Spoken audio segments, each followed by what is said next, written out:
What's up, y'all? AJ Simmons here with another great interview for you guys. Today I have my man, Mr. Ricky Bregalato. I hope I said that last name right. What's going on, Ricky? You nailed it, man. Not everybody nails it on the first time. Right. All right, man. So go ahead and jump right into it. Let's hear a little bit about your background, how you got into cleaning, that type of stuff.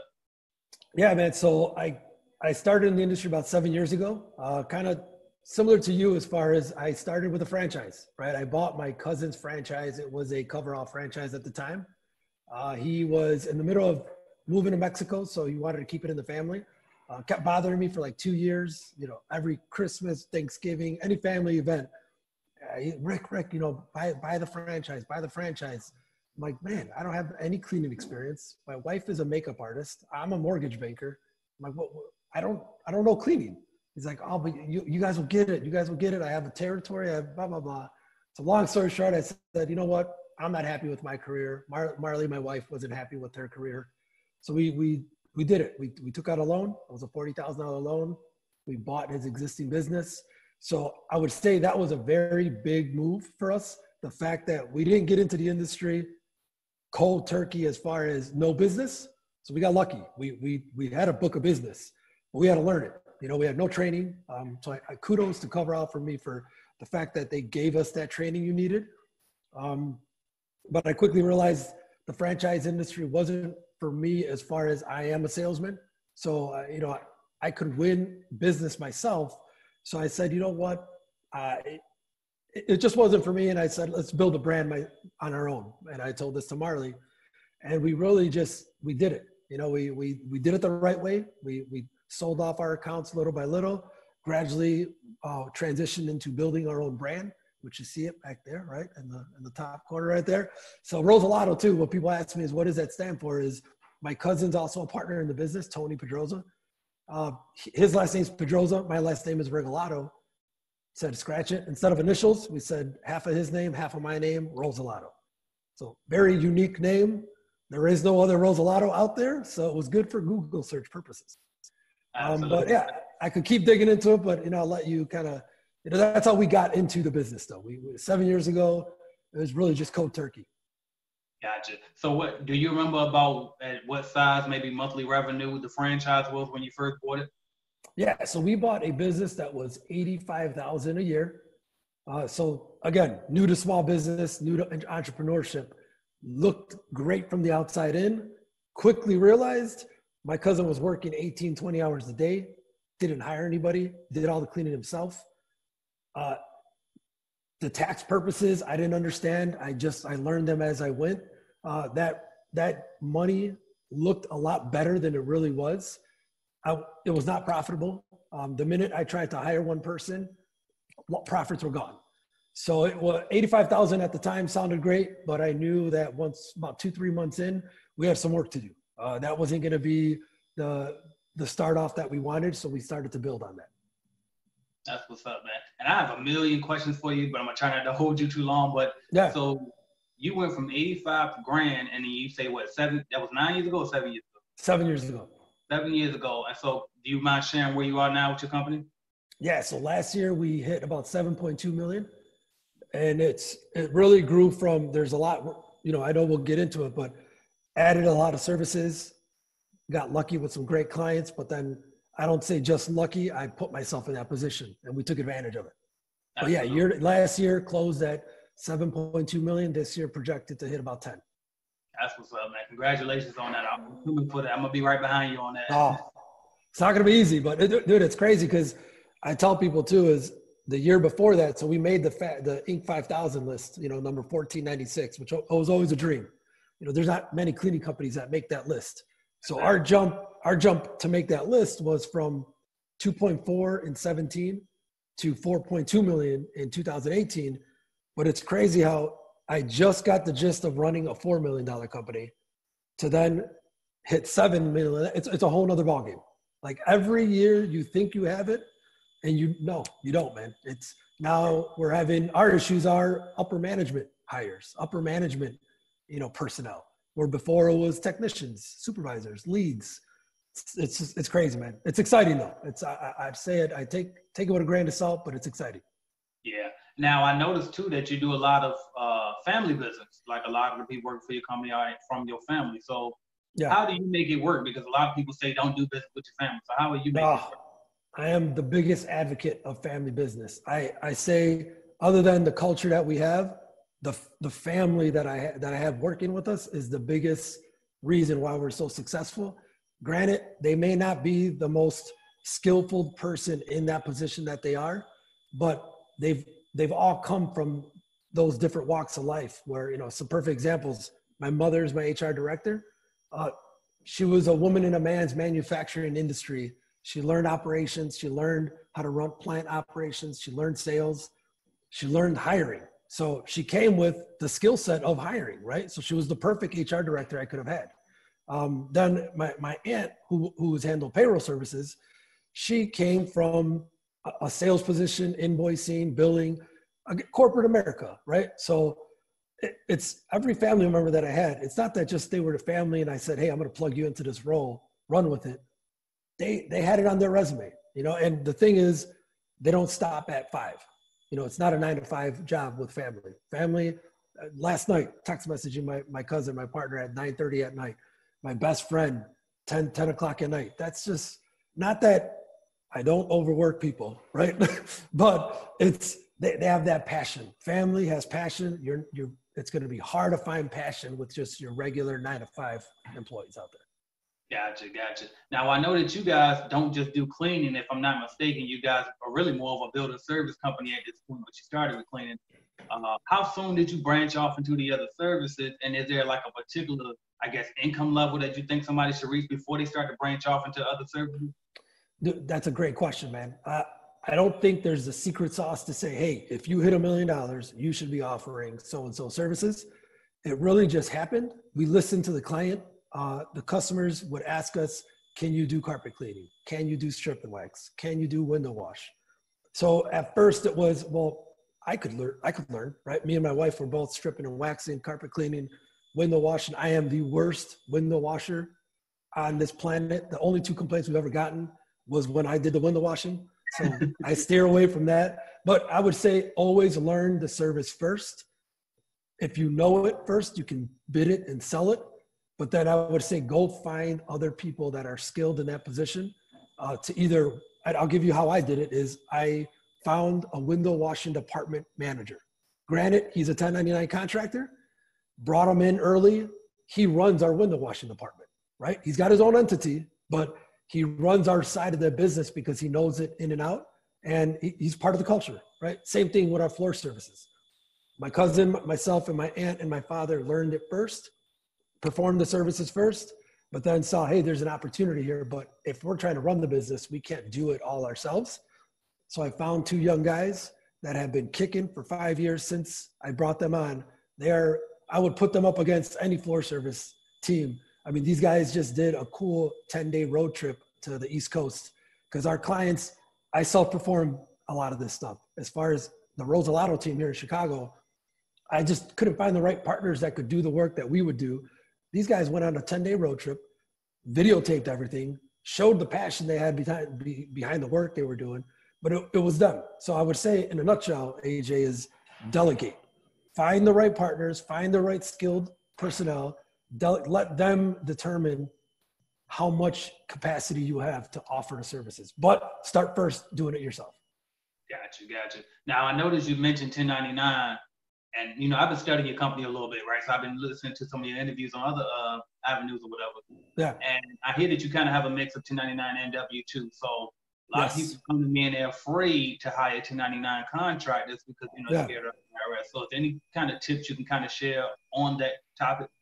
Well, find yourself a mom like mine on the HR side, because then she gets dirt. She gets in and out and gritty to the fact 1099, it's if you don't know what you're doing, you shouldn't be just hiring 1099. There should be a reason. And for me, it's when it's out of state, it makes sense. I just hire and I team up and I partner up with other cleaning companies.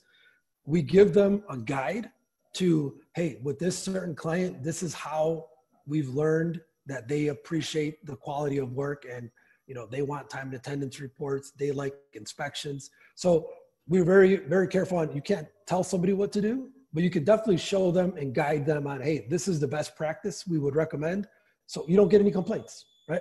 So in the city of Chicago, though, I really don't have that many 1099. It's really all self-performed W-2 employees.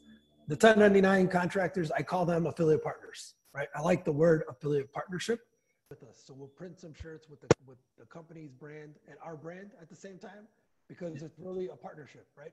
They're servicing our contract client, but we're giving them the ability to promote their own brand.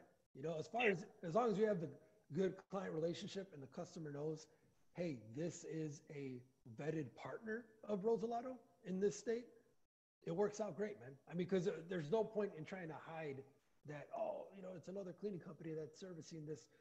Hey, man, know your capacity. If you're not in a region and there's another good quality cleaning company, partner up.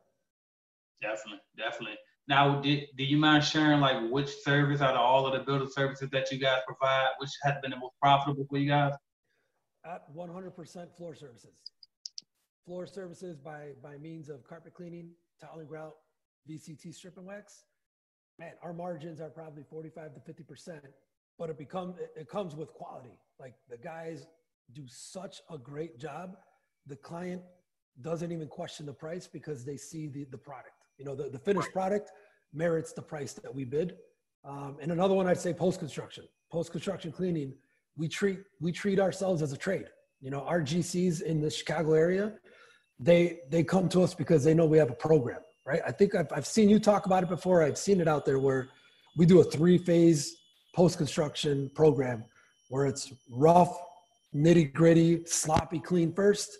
Then it's, you know, final clean, and then you lead into the make ready, hand it off to the client. Somebody could move in the next day clean. And if you treat it that way and you show the breakdown and you show why you're charging, you know, in our case, we're at like 35, 40 bucks an hour. Some are more, some are less, but that's a price range we felt was profitable. And then we're able to pay the technicians better because it's a tougher job. A technician that's cleaning post should be paid more.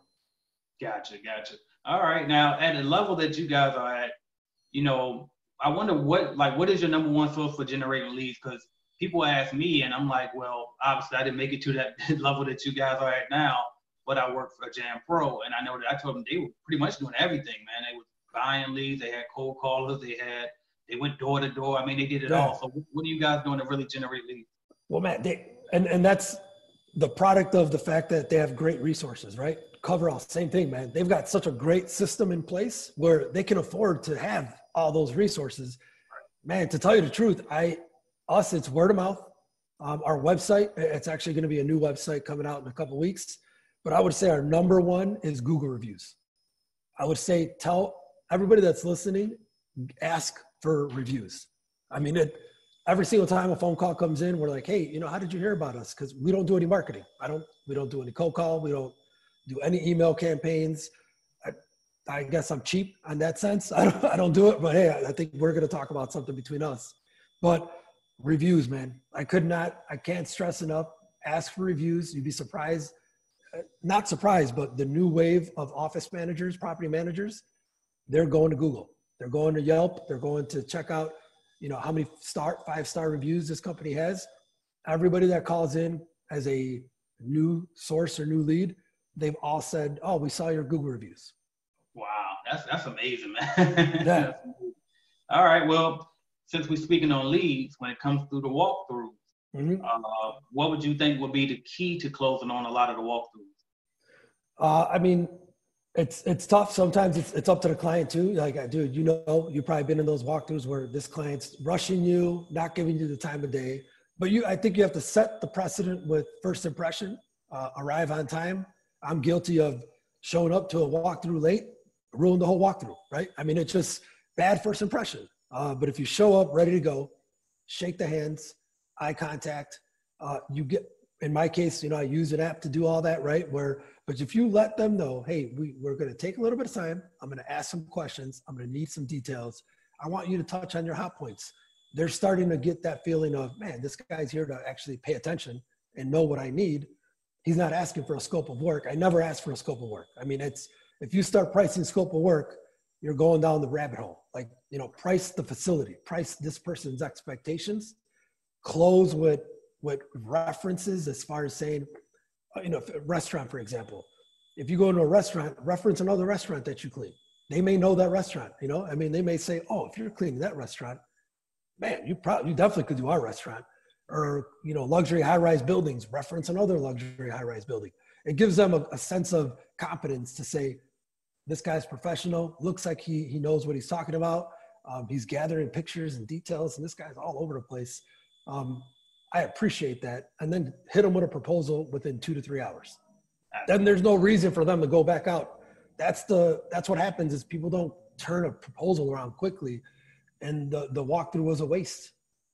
That's crazy. And you know what? So we spoke on walkthroughs. You mentioned an app, and then you said a quick turnaround. I think that's that's perfect segue into that little logo you got behind your head. So can you tell us a little bit about that? Yep. Yeah. So, I mean, you've seen the product, you know, we still got a lot more work to do with it too. But Route has definitely been a game changer for me as a business owner.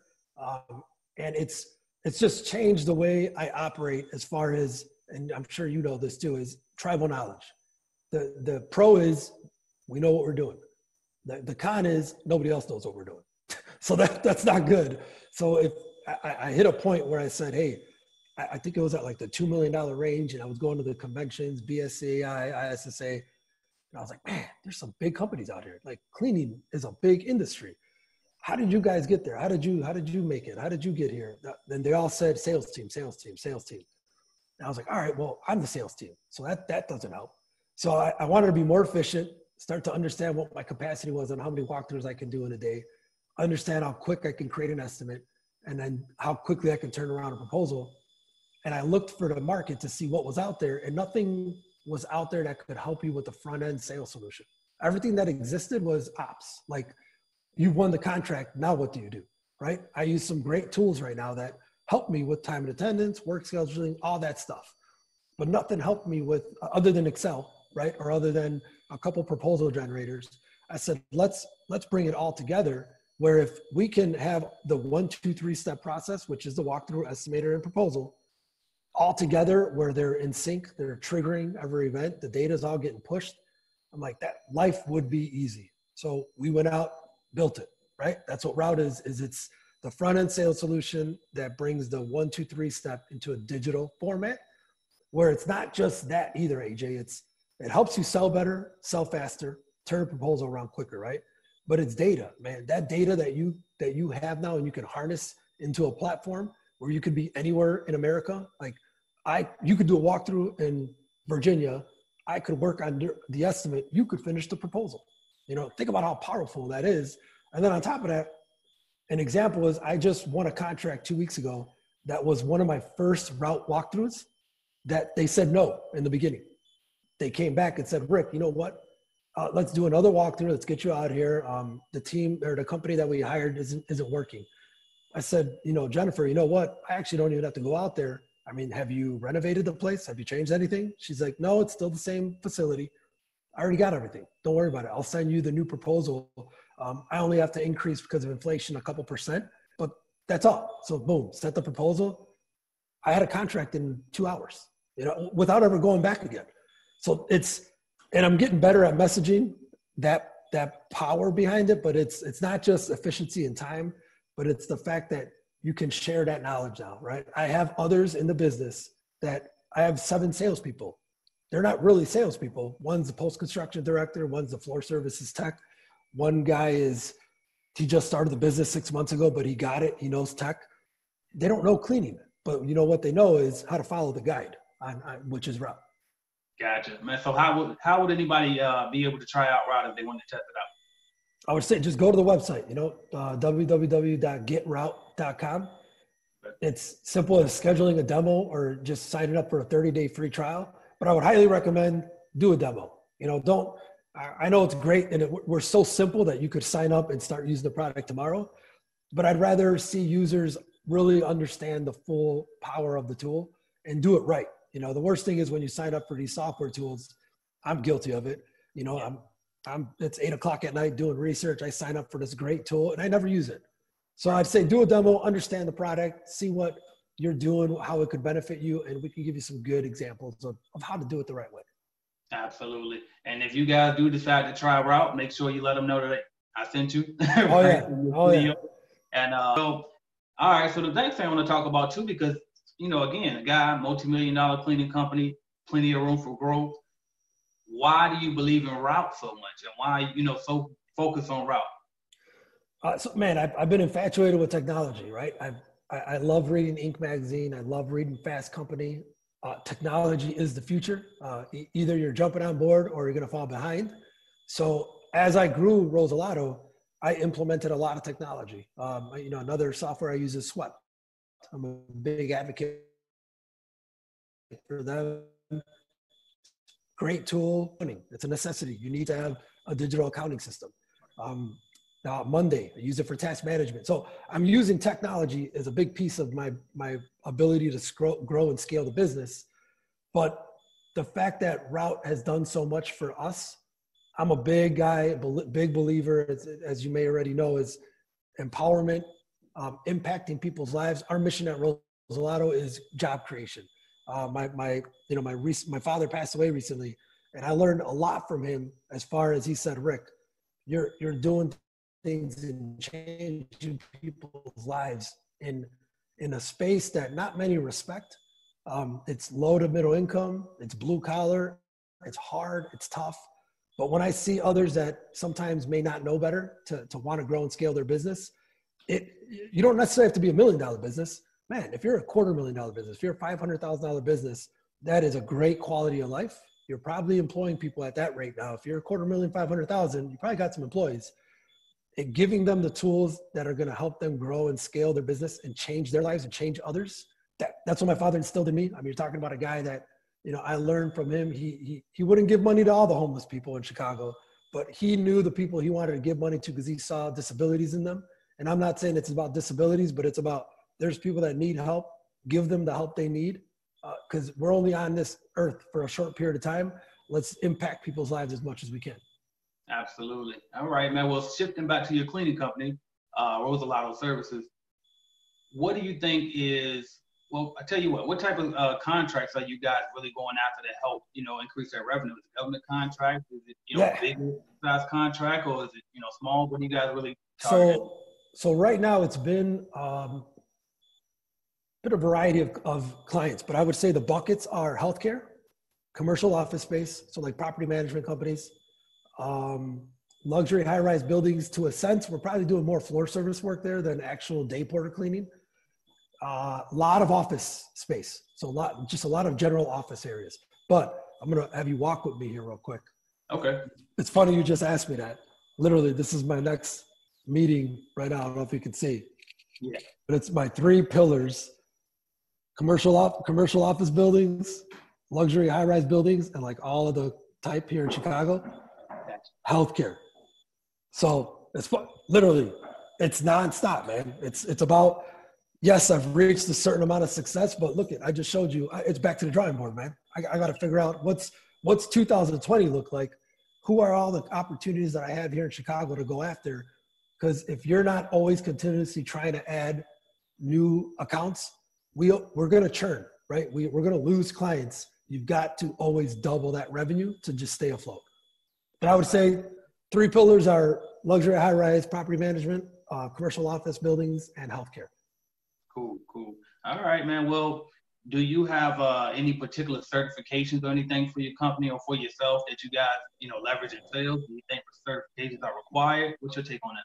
Oh man, another good question. I'm a minority-owned business, but I'd be lying to you to tell you I take advantage of it. That's right.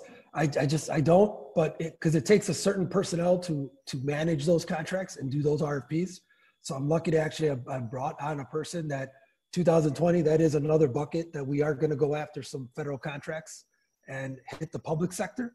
Everything we've done has been private, which is great, but there's a lot more opportunity in the federal governments and the public sector if you have systems and processes down, which I could say now we do. I'm always growing and always learning, but now we're ready. I think we're ready to take on the bigger size contracts. Our average contract's probably like $4,000 a month is our average. Cool, cool. And that's good to know too. I actually did the exact same thing in my first cleaning company. I went ahead and got the minority certification, and I never used it. So it was like, I don't know if you need it, but it's like, so good to hear that you can actually do those type of numbers without it. And then it's also good that you still want to take advantage of it though. So good to know. For sure, man. For sure. All right. So now, as far as employees, what are you guys doing these days to find employees, and then how are you managing your culture and keeping? Yeah, I mean, referrals I think are the number one reason we get so many good employees. People are happy to work here. People are excited to work here. So that comes back to culture, right? If you build a great community of workers, you're always going to have the ones that bad apples. Those are cancerous, man. Get rid of the people that are negative. Get rid of the people that are not adding value, because it could be dangerous. We had a year there. We had a couple personnel that were affecting the business. And that was actually something that I never felt before. But identifying that is key. So referrals are always good. Always reaching out to your base. Hey guys, we got a new account coming up. It's in this zip code. If anybody has any friends or family that wants to work, let us know. We do use ZipRecruiter, Indeed, the normal stuff people use.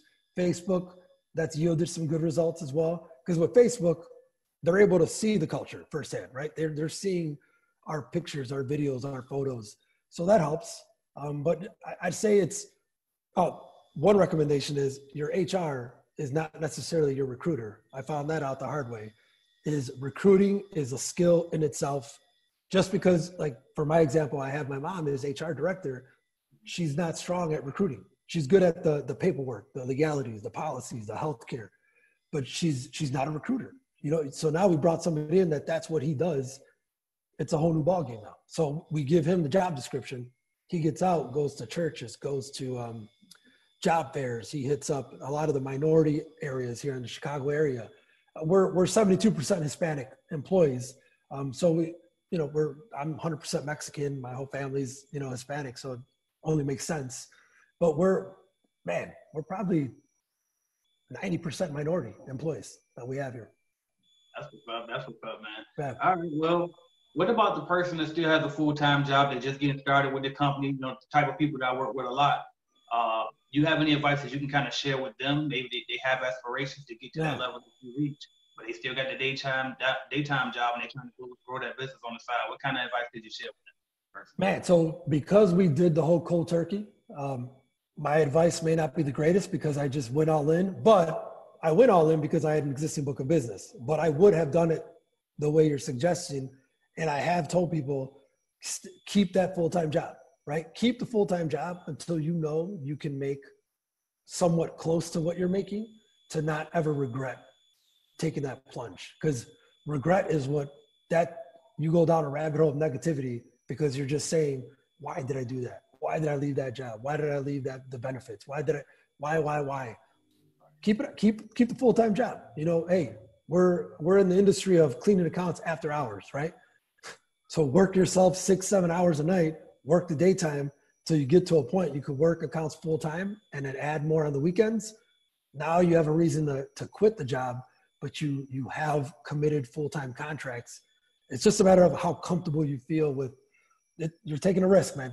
Entrepreneurship is risk assessment 101. Yeah, absolutely. So if you had to start over today, man, is there anything you would have done differently? You know what? No, man. I do it all the same way. I mean, other than picking a territory that was an hour and a half away from where I lived, that was tough, man. I mean, talk about, there was nights my wife and I would get home at 2 a.m. after cleaning for like 12 hours straight. And I would be in bed and I'd say, shit, Mar, did you lock up the school? Right. Like, I don't know. Did you? I'm like, I don't know. Damn it. Get in the car, drive an hour and a half. The school's locked. It was locked. To drive back, I'm like, get home at like 5 a.m. We got to wake up at 8 a.m. all over again. So I mean, everything that happened in the past made us who we are today. So no regrets. Yeah. Hey, look, I can relate to that so much, man, because me and my wife did the exact same thing, and I could not sleep thinking about, especially on a brand new account too. And you're trying to remember, it's like a maze every time you go to a new building. But yeah, man. Yeah. I mean, you know what too, AJ, to touch on that family question that you had, Okay. I mean, you felt it, right? The family or your wife. Absolutely. I would say that is one thing too, is I would say start the business with a family member. You know, do it. Find a family member. 2 is better than 1. And when you're cleaning, it's a lonely world. When you're out there by yourself cleaning these accounts, if you have somebody to have fun with, right? You should see some of the pictures that I have of my cousin, my wife, my dad, some of the stuff we would do out there just to kill time. And, 2 in the morning cleaning a dental clinic. It really gives you some kind of validation to, I think we made a good decision. Doing it with somebody that you care for and love for is different than doing it by yourself. That's where that whole regret and like doubt comes in if you're by yourself. Absolutely. And it's no longer about money at that point either. I mean, obviously money is always important, but it's so much bigger than money, man. And that's what a lot of people don't understand too, why I moved back to Virginia. It's easier for me, man. I got a lot of family here. They're going to cooperate with me. They want to build with me. And it's easier. So absolutely. Yeah, I mean, it's we just said it in a company meeting that my cousin and I just had, is I really don't care about money. But I respect it, right? I respect money because it does help you have a better life, but it shouldn't own you. It shouldn't dictate your decisions that you make. Because guess what? If you hire well and you sell good accounts, the money's going to come.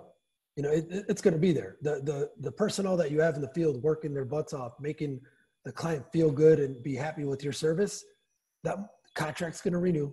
That's more money coming in next month. They're going to hire another service. We got a guy in a building right now. This guy is probably the best salesman we have, and he doesn't even know sales. He just puts a smile on his face, treats the building with respect, is courteous. We've got phone calls that come in. Hey guys, Miguel Angel cleans our building over here. He told us that you guys do this and this, and we have an office over here in this other side of the suburb. I'm like, what? All right, yeah, cool. What do you need? It's because of him. I mean, and he doesn't ask for anything, right? But we respect him, and we reward him when things are going well. We can, but he's doing it just to do it. So it's just a product. It's proof of the product. Right, absolutely.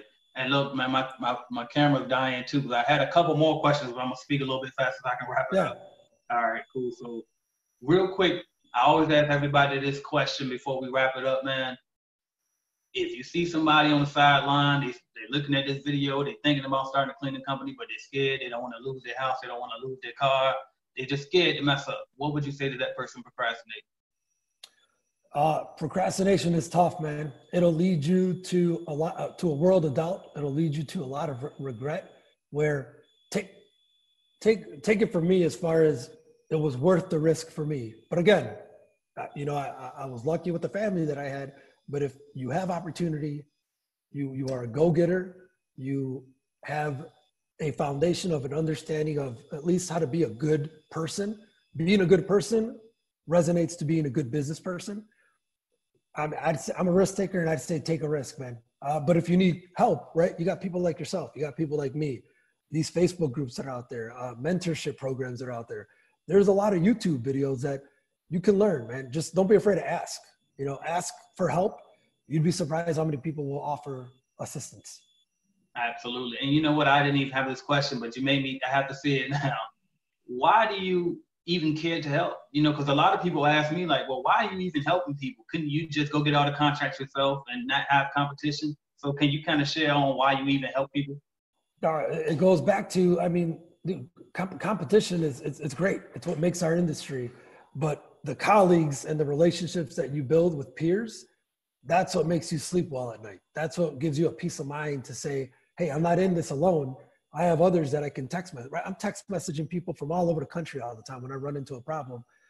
And that sense of camaraderie is what makes this industry so great, because it's a very easy entry industry. You put you got to just have $3 or $4 grand to invest into some equipment and get going, and you can start a business. But if you offer help, it comes back, right?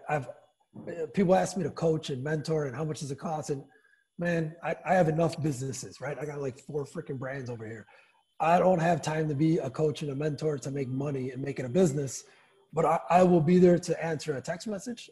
I will be there to collaborate with a guy like you to say, hey, let's put on a webinar if you keep getting the same questions, let's just help them with the right answers, right? Or good, I wouldn't even say advice. I would say, let's give them our opinions, because it feels good. It feels good to help people, because the people that helped me, I still talk to them to this day. And there were people that looked at me as competition and didn't help me. And trust me, I remember those people too. Absolutely. All right, Ricky, man, how can we follow your journey if they want to follow? Sorry about that, guys. So my camera died on me at the end of the interview. Luckily, we got the whole thing. But if you want to follow Ricky's journey on Instagram, you can follow him at Ricky Regalado. You can also follow his cleaning company at Rosalato Cleaning, and then also his app Route at Route_platform. If you're watching the video, you can see it on the screen. If you're listening to the podcast, hopefully you got that down. So you can follow his Instagram at Ricky Regalado. His cleaning company is Rosalato Cleaning, and his app is at Route_platform. On Facebook, it's at Route Platform and at Rosalato Cleaning. Thank you guys for watching. I'll talk to y'all later. Thank you.